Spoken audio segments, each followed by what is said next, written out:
I would say that the internet at this point is a lot of people, maybe most people, and that the communities that are formed on the internet are sort of parallels of communities that were formed here. There was a time when internet communities were sort of their own thing because a very specific type of people were on it.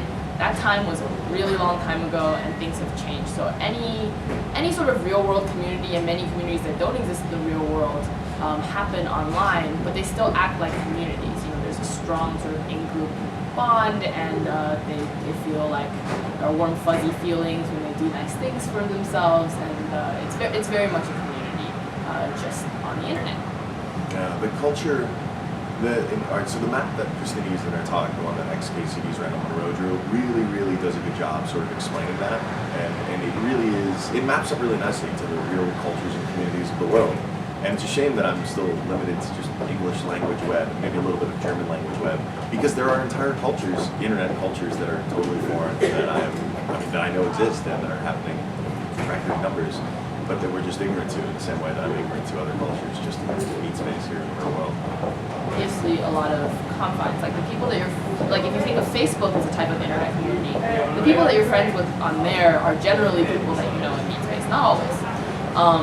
But the same dynamics apply, it's just the rules are slightly different because you have this flexibility of identity online. So you don't have to, you know, in meat space, maybe you can only be a member of one or two subcultures because eventually, you know, the punks realize that you're not dressing like one of them sometimes, and, you know, the other group that you're trying to hang out with realize that you're dressing like a punk sometimes, right? But on the internet, you can be everything all at the same time, and no one knows any better for it. Yeah, for instance, on MySpace, I'm a 12-year-old girl.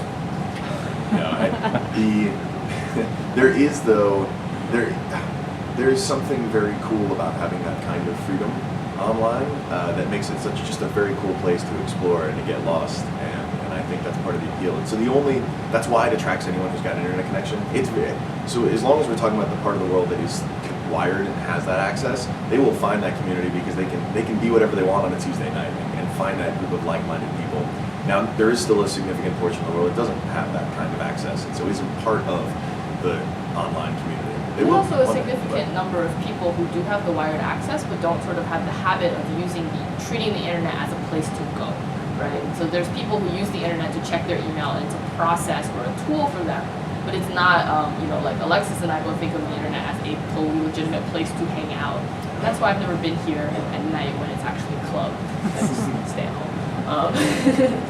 To focus on making a product or service that doesn't suck, I think, so everyone looks at, I can't go to a tech conference without someone praising Zappos, and they should. Zappos is a fantastic company. It happens to sell shoes, but it's really selling a tremendous customer experience where the service is wonderful.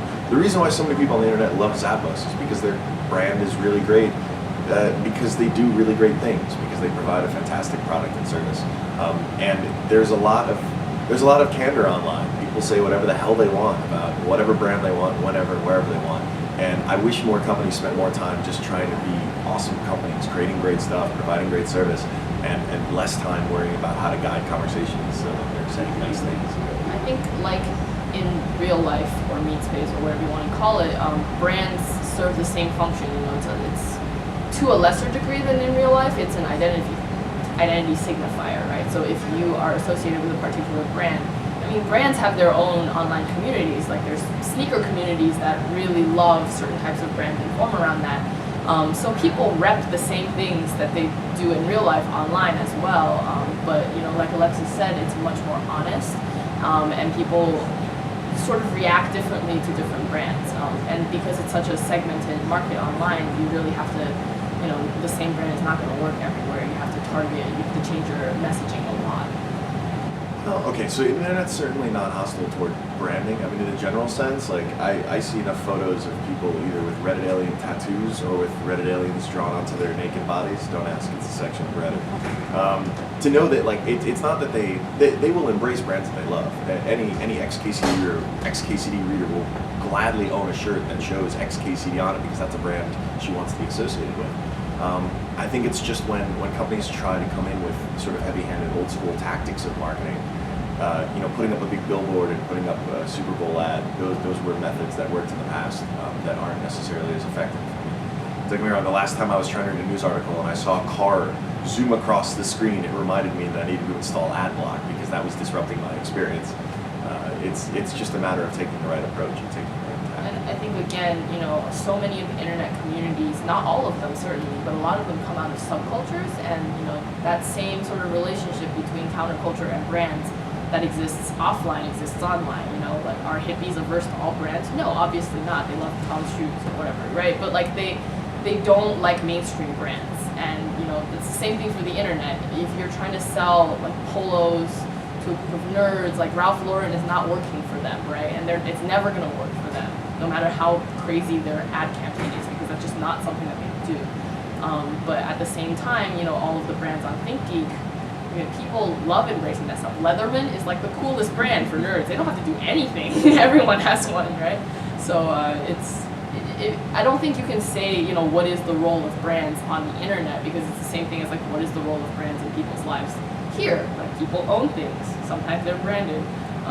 Sometimes they like that. Sometimes they don't. You know, and it's the same sort of complaints about billboards in public spaces. It's pretty much all the same. Just online, people are more likely to yell at you